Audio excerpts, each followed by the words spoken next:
First up is a recent discovery that there are hints at Larian's newest game within Baldur's Gate 3. In a recent interview, Sven said that there were Easter eggs for Baldur's Gate 3 in Divinity Original Sin, and just like they did with that game, there are also Easter eggs in Baldur's Gate 3 for their next game that nobody has found yet. Reddit user TrueBMA actually went and found the Divinity Original Sin Easter eggs which foreshadow Baldur's Gate 3. There's an item called Mind Maggots, referencing Baldur's Gate 3 tadpoles. The plan of the White Magisters is referenced as the Grand Design in multiple books and notes. In his final dialogue, Tarquin mentions a mysterious race from another world, beings that feed on the mind. Also, during his last dialogue, Fane mentions octopuses are plotting, but doesn't finish his sentence. Now, unfortunately, even if someone found those Divinity Original Sin Easter eggs, they would have no idea that they were referencing Baldur's Gate 3 until after the fact. So even if we found an item or book that referenced the new game, it would be very difficult to identify as an Easter egg until we knew what to look for. But still, could be very exciting to theorize based on little things that might not make sense. Maybe the letter Withers writes in the epilogue about a dark sun in a white sky means something, but we'll never know till later. And next up is a hidden interaction with the Flawed Helldusk gloves. Did you know that if you throw a weapon while wearing these gloves, you gain both the 1d4 fire damage and the chance to cause bleeding? Even though throwing a weapon isn't an unarmed attack, it gains the bonus as if it was, and the bonus as if it was a weapon attack as well, making these gloves probably one of the best for a thrower. And while throwers usually can take down multiple enemies in a single turn, causing bleeding is amazing if you also have Bual's Blessing or Bual's Benediction. This permanent party-wide condition grants advantage on attack rolls against bleeding targets, so making your throws cause bleed is an amazing way to give your whole party advantage on targets. And next up is an amazing trick to avoid getting lethargic after taking a hit of Terazul. Now, if you consume Terazul, you will gain an action and additional move speed, just like a potion of speed. And when it's about to run out and cause lethargic, which will stun you for a whole turn, you can instead just take more Terazul, and it will actually extend the hastened condition back to its maximum duration. And more importantly, you will avoid wasting a turn to lethargic. Now, this could be a real lifesaver if you're in a close battle and can't afford to become lethargic for a turn, but make sure to take the Terazul as your last action that turn, because it will immediately end your turn by consuming it. So make sure you use all your actions and all your bonus actions before taking that second hit of Terazul, which, by the way, does not cost neither an action or bonus action. It's completely free to use. And next up is the third Noblestalk that most players miss. That's right. Now, Noblestalk is incredible because it allows you to do a number of different things. You can restore one of Shadowheart's memories, one of the Dark Urge's memories, and a different one depending on if the Urge has met Scleritus Fel yet. You can use it to cure Balin, you can give it to Dareth, and you can even cure Thula with it. Not only that, but Noblestalk also heals you to full and removes all negative conditions when consumed, which can definitely save your life in battle. And what most people miss is that there is a third Noblestalk located inside of Wither's house during the epilogue. Now, since it's pretty much the end of the game, there's not that much value to it at this point, but nonetheless, very interesting that yet another one exists. And while this one is just a piece of Noblestalk, it still heals you to full health and removes all negative conditions, but it won't restore memories like the one you find in the Underdark.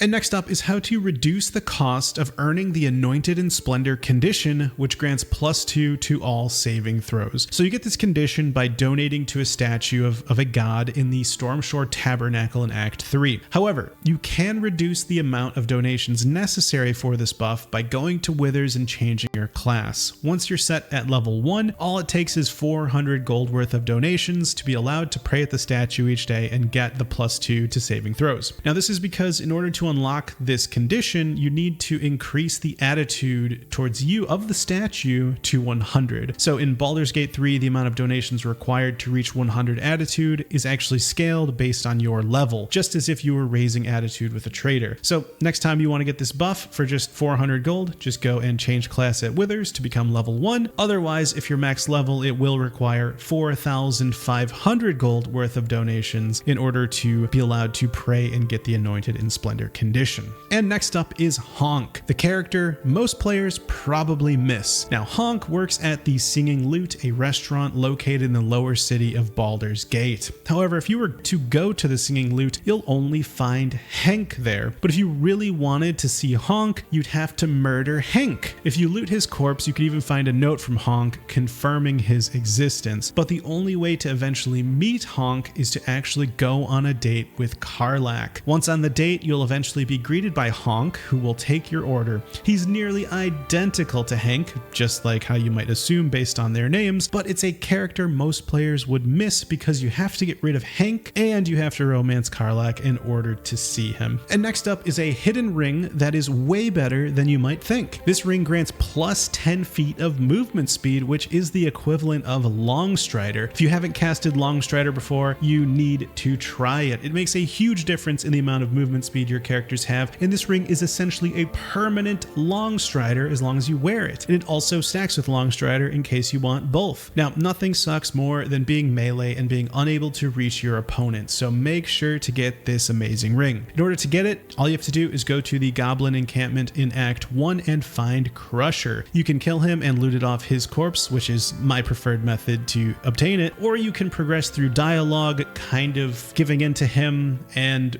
kissing his feet, and in the process of that, you can sleight of hand it off his foot. Either way that you choose to get it, make sure you do not miss this amazing ring for your melee characters. And next up is an amazing item that can grant you advantage on charisma checks in dialogue. That's a lot. Persuasion, intimidation, deception. Advantage lets you roll 2 dice instead of 1 and use the higher result of the 2. This necklace is Shar's Temptation, and most players probably miss it because it's found within a totally mundane looking crate within the House of Healing in Act 2. When looking for it, just look for the crate with a note called Staff Bedding Pool on top. It's just outside the room where you find Arabella's parents. And what's great about this amulet is that it refreshes on short rest, meaning you can get a good number of uses out of it each long rest, especially if you have a bard in your party. So definitely make sure to pick this up and put it on your dialogue character when you get a chance. And next up are 2 hidden items most players probably miss: the Armour of Uninhibited Kushigo and the Bracing Band. Yes, these items are not spectacular, but did you even know they existed? These are quest rewards for returning Thrin's boots. The boots are way better than either of these rewards, so naturally most players probably don't recommend anyone actually return the boots, but you can return the boots and then immediately slay Thrin to get both the quest reward and then loot the boots off her corpse. So if you ever wanted to have one of these pretty rare quest reward items, you can double dip and get both the boots and one of the quest items. And next up is a very rare ring that lets you automatically succeed dexterity saving throws. This ring provides you with a reaction when you fail a dexterity saving throw to instead succeed it. This is amazing because there are a ton of spells that deal half or even no damage, cough Sacred Flame, when targets succeed the dexterity saving throw. Fireball deals half damage, Call Lightning, and so many more. So being able to guarantee you succeed the roll is amazing, especially if you're a monk with evasion, and success means that you nullify the damage completely. And the reason this ring is so rare is because the only way to get it is during a Gale Origin playthrough. During your first long rest as Gale, Terra will visit you and give you the amazing Ring of Evasion. And last up, we have the Boots of Apparent Death. Most players probably miss these boots. They're rare and they are found within a locked crypt inside of a sarcophagus. These boots allow the wearer to cast Feign Death once per short rest, and while Feign Death is one of the lesser used spells in the game, I would say, it can be used to steal from traders once their attitude with you is maxed out and you can cast it on them and then take all their stuff.